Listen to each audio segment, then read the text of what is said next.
నమస్తే అందరికీ. ఈరోజు నవరాత్రులు 9వ రోజు. ఈరోజు సిద్ధిదాత్రి అమ్మవారిని పూజిస్తారు అన్నమాట.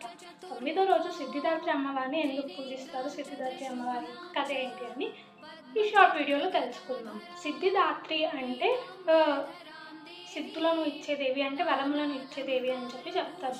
అంటే అష్టసిద్ధుల జ్ఞానం అమ్మవారి దగ్గర ఉంటుంది. మనం సిద్ధిదాత్రి అమ్మవారిని పూజిస్తే మనకు కూడా అంత జ్ఞానం లభిస్తుంది. పూర్వం శివుడికి కూడా అర్ధనారీశ్వర రూపం ఈ సిద్ధిదాత్రి రూపం నుంచే వచ్చిందంట. ఇంకా బ్రహ్మ, విష్ణు, మహేశ్వరులకు కూడా అష్టసిద్ధుల జ్ఞానం ఈ అమ్మవారిని నేర్పించారు అంట. అంటే మనం వినాయకుడిని కూడా అష్టసిద్ధ నవనిధ దాత అని కూడా అంటాం కదా. అంటే అమ్మవారి నుంచి వినాయకుడికి కూడా జ్ఞానం వచ్చింది అని చెప్తారు. అమ్మవారికి 4 చేతులు ఉంటే ఇంకా సింహ వాహనం. ఇంకా అమ్మవారిని పూజిస్తే మనకు విజయం లభిస్తుంది అని చెప్తారు. జ్ఞానం ఈ అమ్మవారి ప్రతీక అన్నమాట. ఓం శ్రీ సిద్ధిదాత్రి అమ్మవారికి జై.